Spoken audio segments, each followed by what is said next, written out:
भाऊ, प्रभाग 14 चे आपण नगरसेवक चे उमेदवार म्हणून आपल्याला भाजपने उमेदवारी दिलेली आहे. कसा का विकासचा एजेंडा राहील प्रभागाचा, काय सांगाल? सर्वप्रथम मी माझ्या मतदार बंधू आणि भगिनींचं मनापासून आभार मानतो आणि त्यांना आशीर्वाद सुद्धा मागतो आपल्या माध्यमातून की येणाऱ्या या नव्या निवडणुकीमध्ये भारतीय जनता पक्षाने मला जी जबाबदारी दिली आहे वार्ड नंबर 14 ची, ती पूर्णपणे मी पार पाडणार आहे. या भागामध्ये अनेक कामं आहेत की जे अजूनही शिल्लक आहेत. इथे ओपन ग्राउंड नाही आहे, खेळण्याकरता मुलांना खेळण्याकरता इनडोअर ओपन डोअर असा ग्राउंडची व्यवस्था या ठिकाणी करण्याची गरज आहे.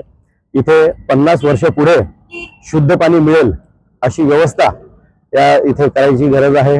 हे स्लम भाग आहे. या झोपडपट्टी सारख्या एरियामध्ये कुठलाही मोठा नेता कधीही येऊन पाहत नाही, पण आज पहिल्यांदा खऱ्या अर्थाने आपल्या समोर सांगू इच्छितो की माननीय नामदार श्री चंद्रशेखरजी बावनकुळे साहेब मागील 14 वर्षापासून 2014 पासून जेव्हा मंत्री झाले त्यानंतर खऱ्या अर्थानं या मौद्या गावाची स्थिती दुरुस्त झाली आणि या मौद्या गावाला जे गाव होतं ते आज मोठ्या शहरामध्ये रूपांतर झालं.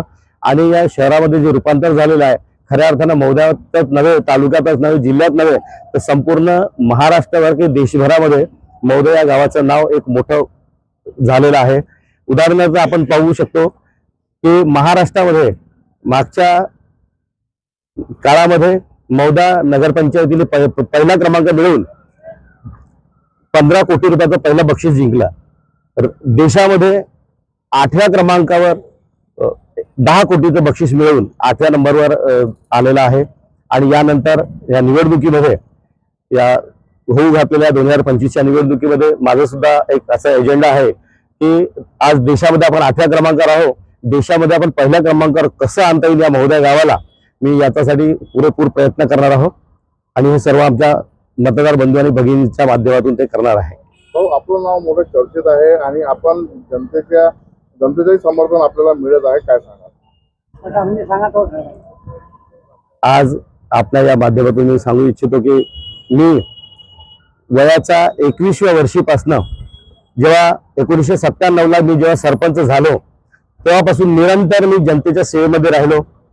कुठल्याही प्रकारचा स्वतःचा विचार न करता, घर परिवाराचा विचार न करता मी नेहमी माझ्या गावातील जनता आणि मी हेच माझे मायबाप, हेच माझे आई वडील, अशा पद्धतीने मी घर परिवारासारखा या सर्व लोकांसोबत राहिलो. यांनी मला भरभरून प्रेम दिलं, पण दुर्दैव नेहमी माझ्या पाठीशी कधी ना कधीतरी येत राहिलं. पण मोठ्या पदाची लालसा मनात होती, कधीतरी आपल्याला ती संधी मिळेल, पण तरीही ती जवळ येऊन चुकली. याबद्दल सुद्धा माझं काही म्हणणं खूप मोठं म्हणणं नाही, पण हा माझा पुन्हा पक्षाने मला जी जबाबदारी दिली या सर्व माझ्या मतदार बंधूंच्या भगिनींच्या माध्यमातून ती पुन्हा एकदा मी पार पाडेल, कारण हा आशीर्वाद माझ्यासोबत यांचा नेहमीच आहे आणि तो राहील. आपल्या प्रभागातल्या मतदारांना व नागरिकांना काय संदेश आहे?